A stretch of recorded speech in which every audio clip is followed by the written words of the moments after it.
Welcome back. We're going to continue with our daily life series and talk a little bit more about our mobile phones, our smartphones, and how to use them. So last week we talked about actually talking on the phone and making sure we change the way we move our arms so it doesn't create impingement in our shoulder or our neck. We don't want those types of pains in our body. We don't want back pain or anything related to something as simple as talking on the phone. Now, we're using our set phones more and more as a type of computer. So just like with the laptop, we need to talk about what to do if you're using your phone as your computer and you're typing on it, you're playing on it, you're using social media on it, doing email. So one of the things that I often do to help me get out of this huge neck bend of looking straight down is I'll put my phone against the laptop screen. Then if I type, the direction I can look down, and I don't have to bend my head so far down as if I'm looking straight down.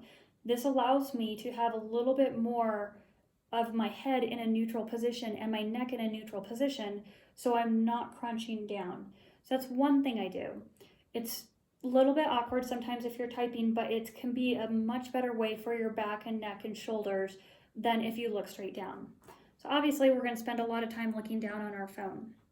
So again, in this position, I have my elbows down at my side, my chest is down, my belly's out.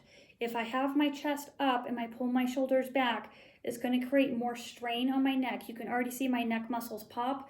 My collarbones are sticking out. There's a lot of stress and strain to me as I look down. But if I drop my chest down, my ribs down, now I can look down and I can use the deep muscles in my neck just to tilt my head a little bit, and then I'll use my eye muscles the rest of the way. And in this position, I can work on breathing and dropping my chest, my ribs go down. And as I work on the phone, I can use my fingers, my thumbs, but I'm not hunching up my shoulders. I don't have my elbows out.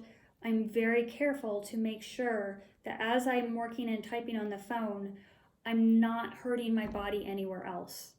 Now, of course, have to look up, have to look away, move around every few minutes. Sometimes I'll even look at my phone and do it out to the side.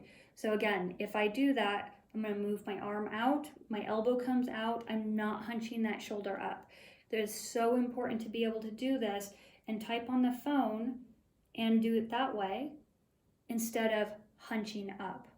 So just to recap, some of the strategies I use to avoid getting body pain from using my phone is laying it up against something, laying it up against the desktop monitor, the laptop.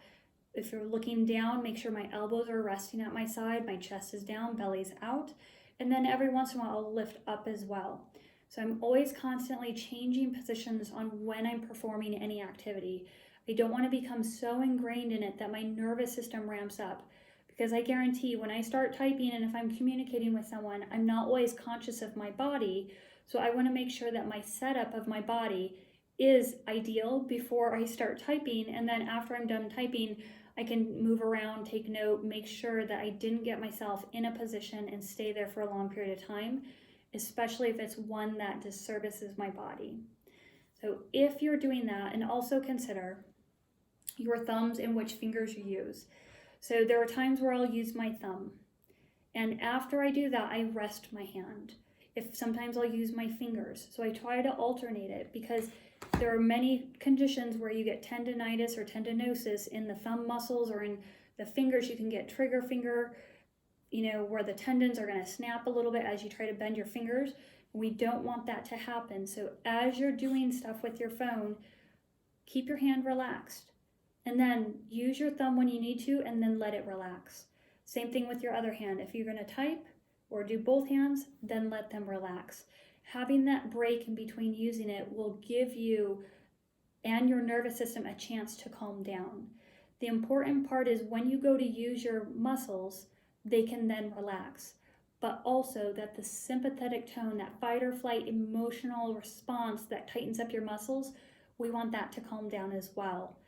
That will help your fingers feel better when you go to use them so that they don't feel like they're on all the time and guarded. We want that relaxation. We want the muscles to be able to let go in between using them. I hope this was helpful.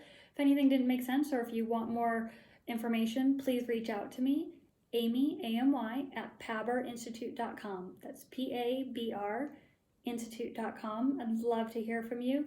Please share this information with others. We all can learn and grow from each other and love to help more of you. Thanks and have a great week. See you next week. Bye.